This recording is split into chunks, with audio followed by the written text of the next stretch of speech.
So relatively early on, the game will tell you to craft a workbench. What it doesn't tell you after you craft said workbench is you can't really do too much with it. It tells you that it needs a roof, but it does allow you to build a bunch of stuff around it. So it will give you the options to go into buildings here, and you can build around it. Now, what you're going to want to do is start to build a house.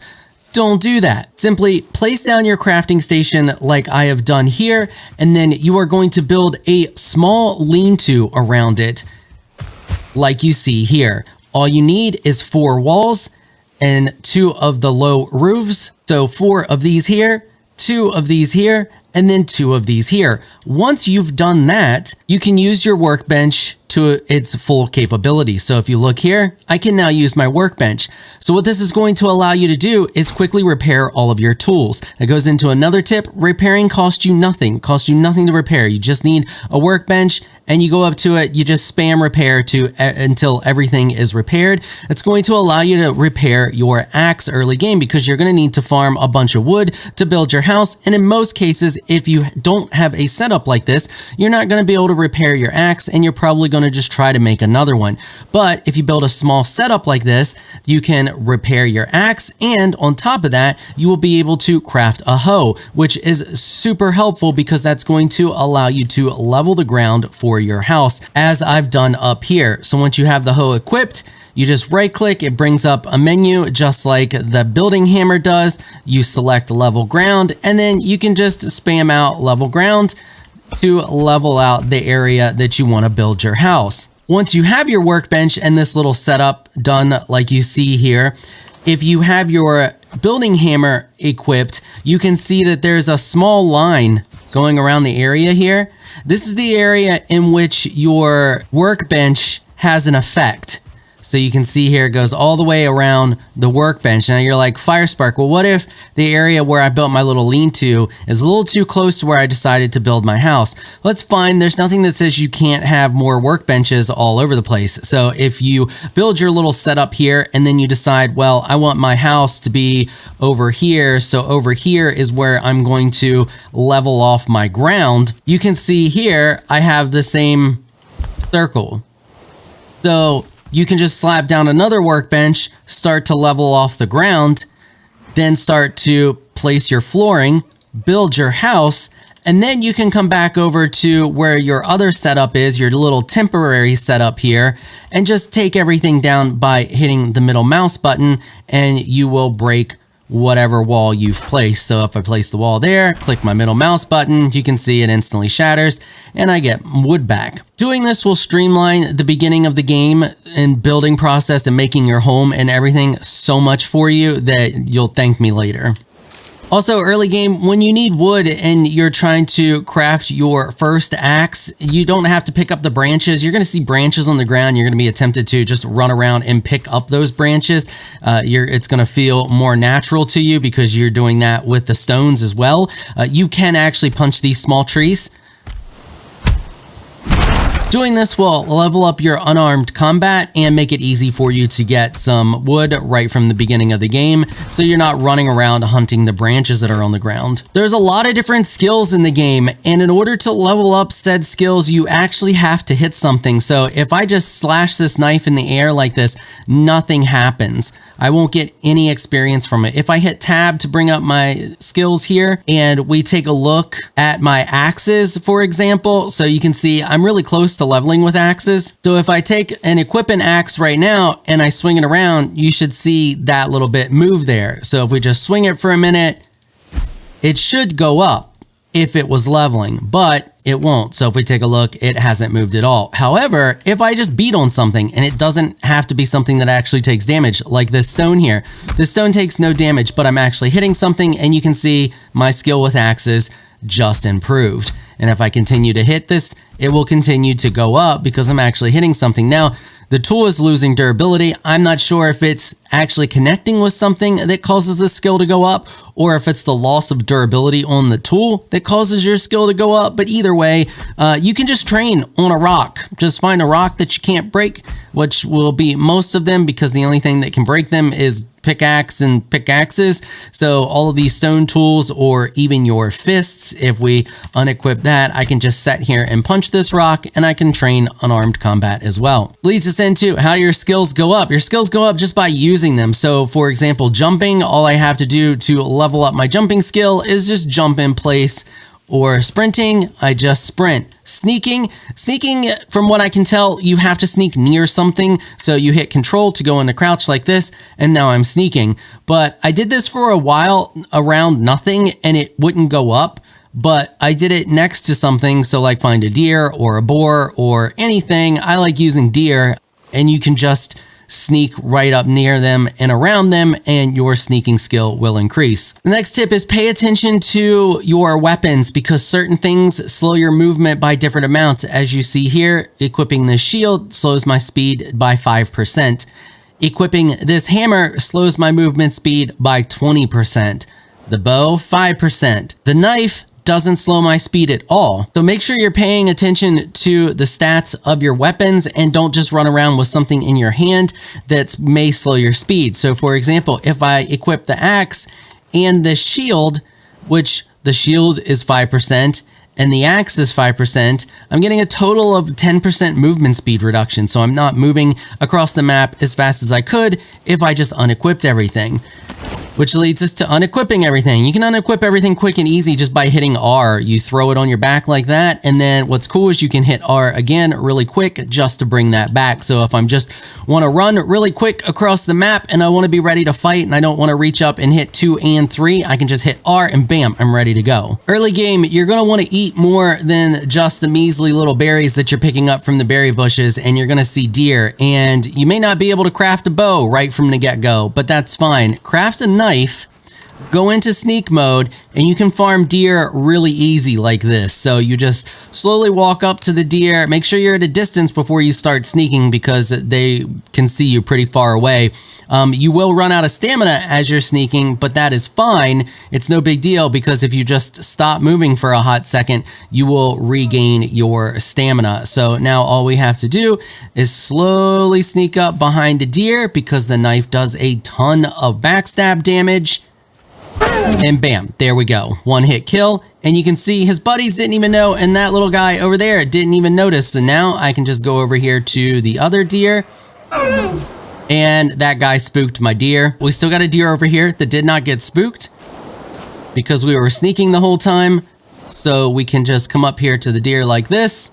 And once again, bam, there you go. So that's a really easy way early game before you get a bow to get a hold of deer and get a hold of the meat chunks here, as well as deer hide. That's going to lead us into talking about food. So in order to cook your food, you're going to need a campfire, and then you come over here to crafting and you need a cooking station. Then you just place the cooking station over your campfire, as you see that I have done there. And then when you walk up to it, depending on what you're looking at, if you're looking at the cooking station or the campfire, you're going to get two different prompts. So if I look at the fire, you can see it wants me to put wood in there. I can hit E to stoke the fire and add more fuel to it, because it will eventually burn out. You can see it's got 2 of 10. Don't worry, it does burn for a really long time, but it will eventually run out. If I look at the cooking station, all I have to do is hit E to put the meat on there. Now, if I want to cook something specific, all I have to do is drag it up to my hotbar, because you can see it says hit 1 through 8, and then I can just hit 7 on my hotbar right now, and I would cook that specific thing if I didn't just want to cook whatever's in my inventory. Now, next you want to listen very carefully for the little sizzle, because you only have 2 stages. It goes from that right there now, which is cooked. So it had raw to cooked, and if I leave it on there any longer, it's going to sizzle again, and when it does that, it will go to charcoal. So early game, before you get the recipe to create the charcoal kiln, which takes the surtling cores, I guess that's how you pronounce that, burning food, because you will end up with more meat than you know what to do with at some point, into charcoal is a really good way to get charcoal before you make the charcoal kiln. So then that leads us into talking about the different effects on food. You can see right now I don't have any food. Like I don't have anything over here in my little bar. I have 25 hit points and I have a super low stamina bar with only 3 chunks in it. If we take a look at my inventory, I got a bunch of different food here. So I have the grilled necktail, which provides 35 health and 20 stamina. It lasts for 1,000 seconds. It also provides 2 HP per tick. If we take a look at the cooked meat, it gives me 40 health, 30 stamina, lasts 1,200 seconds, and provides with 2 HP per tick. If we take a look at the mushrooms, they provide 15 health, 20 stamina, and they last 600 seconds and provide 1 HP per tick. Now, all of this stacks in this little bar here. So a really good combo early game in order to get a ton of stamina and health is to eat 1 necktail, eat 1 cooked meat, and then eat 1 mushroom, because you can see the mushroom provides 15 health, 20 stamina. The raspberries only provide 10 health, 20 stamina, and only 1 HP per tick. You can see now we have a much larger health bar, and if I sprint, a much larger stamina bar. This is a really good combo if you're going out adventuring. If you're not going out adventuring, I advise to save the necktail, eat 1 cooked meat, eat 1 mushroom, and 1 raspberry. Later on, you'll get the ability to cook more complex foods like this Queen's Jam. You can see that it provides a bonus of 30 health, 40 stamina, lasts for 1,200 seconds, and gives me 2 HP per tick. There's also bees in the game. You will find beehives on the side of old decrepit houses that are falling apart, and then you can make a beehive and you can harvest the beehive for honey. Honey's really great because it provides you 5 HP per tick. You can see it only gives you 20 health, 20 stamina, only lasts for a measly 300 seconds, but it gives you 5 HP per tick, which will stack with the 2 HP per tick that you're getting from a grilled tail or cooked meat. That leads us into talking about the rested buff. So when you're inside shelter, as you see here, and once I'm no longer wet, I will start getting the rested buff. If we click the compendium up here, you can see my active effects. So it says rested right here. You can see now it just popped up on the screen that I am now resting, and you can see up there at the top, it shows that I'm resting. After a period of time of being in some type of comfort and having that rested buff, I currently have comfort of 6 in my house, and we'll talk about how to get that up here in a second. I will start resting, and you can see that having the rested buff gives you plus 50 to health regen and plus 100% to stamina regen. So it doubles your stamina regen, and after a period of time of resting, you can see that my rested buff is now not ticking down.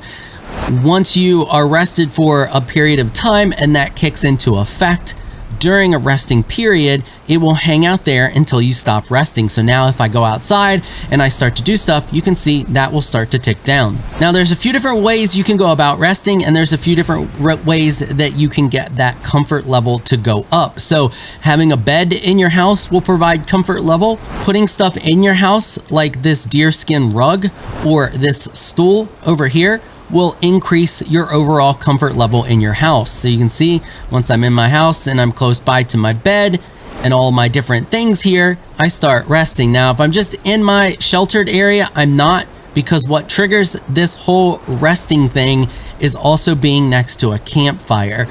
So you gotta have a campfire or some type of fire. Then you gotta have the amenities around said campfire. So you can see in close proximity to the campfire, I have my bed, I have the deerskin rug, and I have this little stool over here. All of these things combined give me the comfort level of 6, but you don't need that. You can just place a campfire and set beside of it. This resting buff is super valuable when you are out running around and makes a huge difference in your stamina and health regen and how easy the game is when you're out and about adventuring. It's really easy to get the buff anywhere you're at. Now, it won't be for as long as the duration that you get when you are back at your house, because the comfort level won't be as high, but you can get it for 8 minutes at a time when you're out running around simply by placing down a campfire. So be sure to keep 5 stone on you and 2 wood at all times so you can easily just place down a campfire when you're out and about. So all we have to do when we're out and about, we'll just pretend that, oh no, my resting buff has ran ran out. So I place a campfire like that, and then we'll just unequip our hammer. We'll get close to the campfire so that we have the little campfire buff. Now all we have to do is hit X on our keyboard to set down. And then after a second, it'll pop up there that we're getting the resting buff. Now we only have a comfort of 1, and that's fine. Like I said, that'll refresh the buff for 8 minutes. So we just hang out here for a hot second, and you'll see that the rested timer will eventually go up to 8 minutes and then freeze there. And there we go. It just popped. It's at 8 minutes. We are now rested. So all we have to do now is just get up, click on our hammer, and then break down our fire. We will get our 5 stones back, and we can get wood super easy anywhere that we're at, pretty much on the map. And then we're good to go. Now we're rested for another 8 minutes. You will also get this buff if you are in your house and you sleep. When you sleep, you should wake up with a full rested buff. So when you're building your house, you may be tempted to use some of these floor pieces as your roofing. Do not do that. You can see here, I have done that, but then I ended up capping it with the actual roof pieces. That is because if you do that, you will not get the shelter buff.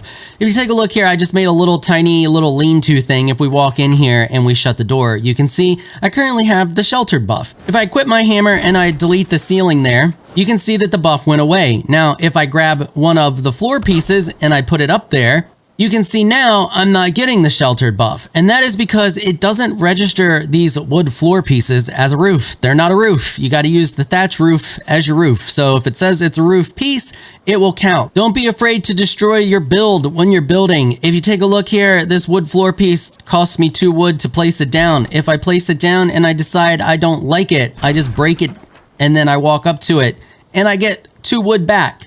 So with the wood pieces, I can't speak for later game stuff. I haven't made it there yet, but with the wood pieces, you should get back all of the resources that you spent to place it down when you break it. Let's talk about the map. First off, your mini map up there. You can zoom in and out of your mini map with the less than, greater than keys. So you can see I can zoom in, I can zoom out. You can also see I have a bunch of markers there. You can place markers anywhere on your map and you can give them names. So you select which symbol you want over here, pick whatever symbol you want just by clicking on it, and then just double click on your map. And then you can see it pops up a text box down there for me to give it a name. I don't have to give it a name at this point. I can just hit the escape key and back out and it doesn't get a name. If I want to remove that, I just right click on it and it's gone. We can go back, we can give it a name, hit enter, and then it shows up like all of these other ones do that I have on the map. I want to get rid of it, just right click and it's gone. You can see down here it says visible to other players. If you're playing with friends, just click this and it will make you visible on the map to your friends. Now, keep in mind that if you're playing on a server where there's PvP, you may not want to do this because this shows you to everyone, not just your friends. But if you're playing co-op with a buddy and you want them to see where you're at and you want to see where they're at, you both can just come in here and click that and there you go. Now, keep in mind that if you are playing on a server and you are playing PvP, you can turn PvP on or off at any time. So if you do show where you're at, I still don't recommend doing it for PvP because you could get griefed, but you cannot take damage from other players unless you enable PvP. So you can see right here, it says take damage from other players, and then we click that, PvP is enabled. You can see it's enabled because I have the 2 swords crossing. We click it again, and then PvP damage is disabled. When you have PvP disabled and you're playing co-op with a buddy, you both can actually beat the crap out of each other with weapons and train said weapons without actually taking any damage. Relatively early on in the game, you're going to run into the Black Forest. This is a dangerous place. The crow comes up, tells you it's a dangerous place and to be careful. This place, however, is super handy and has a resource that I did not realize until just recently that you can get relatively early game. So if you look here, we got beech trees. We also have fir trees, but what you want to look for in this forest is a pine tree. So if we head a little bit deeper into the forest, you can see these tall trees here. They're a little bit different from the fir. You can see here it's lower, the leaves or the needles are lower on it, but if we look at the pine trees, they're really tall and all the branches and stuff are up at the top. If we take a look at it here, you can see it says pine. If you harvest these, and I don't know if you need anything other than just a normal axe, I'm using a flint axe, which we'll talk about where to get flint here in a second, but if you use a flint axe or a normal axe, you should be able to do it, and we harvest it, you can see that it gives me something there called core wood. So if we highlight over it here, core wood, perfect for building log cabins. That's true. It's going to get you a bunch of different recipes, one of which is the recipe for this Stag Breaker hammer.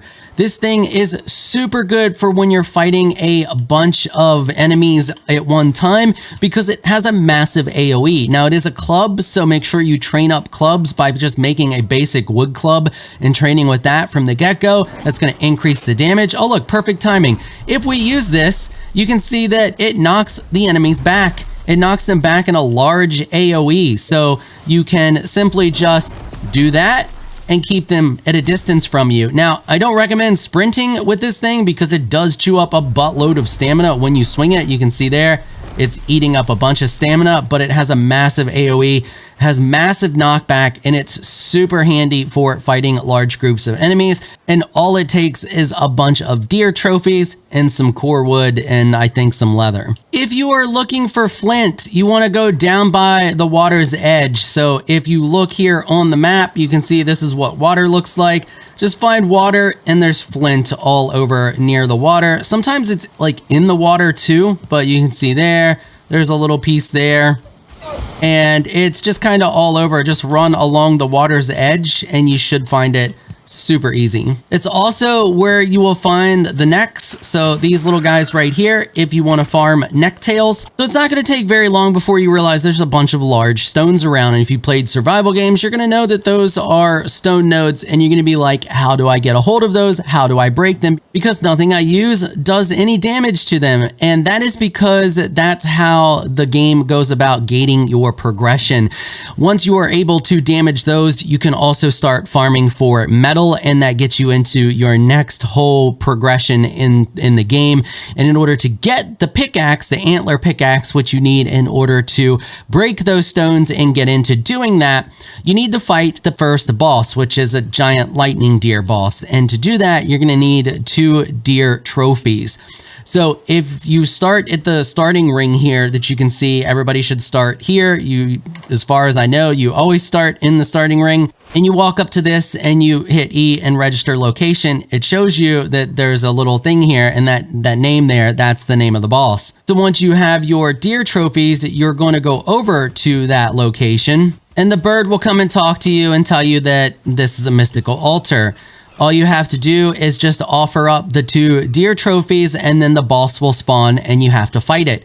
Once you have completed that and you've killed the boss, you will get the antlers that you need in order to make the antler pickaxe. You will also get a trophy. You bring that trophy back to the main circle, and when you bring that trophy back to the sacrificial stone, it will give you the option to hang it there. You can see that all of the trophy, or all of them, see it says trophy hook, attach item. I don't have it, so I can't attach it. They all have it when you look at the hook. Once you've done that, it will give you the option to activate your first power. So if we take a look here, you can see that my selected Forsaken power is that whatever his name is. And when I activate it, it gives me a negative 60% usage, stamina usage to my jump and run. You can see it down there at the bottom. I can activate that in any time by hitting the F key. It lasts for 5 minutes and has a 20-minute cooldown. Now, I don't know if they're all like that, but this one is. Last but not least, there's trolls on the map. They did not show up for me, or at least I did not see any until I defeated the deer boss. I don't know if it's a situation where once you've defeated the deer boss that it knows and they start to spawn. They may spawn before that. I'm not sure. They're super easy to kill. Do not be intimidated by them. Simply craft a bow and craft a bunch of wooden arrows. That's all you need to fight them, and then they're really easy to kite. As you see here, all I do is just shoot, and then I don't even run most of the time. I just step backwards as I'm shooting, fire, fire, fire. When it gets close, then I'll maybe sprint for a hot second, but you don't want to sprint too much because then you'll run out of stamina, because as you're aiming the bow, it does eat stamina. And then you just fire at it and just continuously kite it. They're really easy to kite especially if you're in an open area. I highly recommend kiting them to an open area. It makes it easier. You can literally kite them in a circle if you can get them to an open field. If you can't and you're doing it in the woods, just make sure you pay attention to where you're running. Constantly look back and forth, look at the troll, shoot, look where you're running, make sure you're not running into any obstacles, and then just kite them along and keep firing at them. Okay, so that is going to wrap it up for this episode. Hopefully you found this video helpful. If you did, consider hitting the subscribe button and the notification bell so you can be notified when I upload other videos.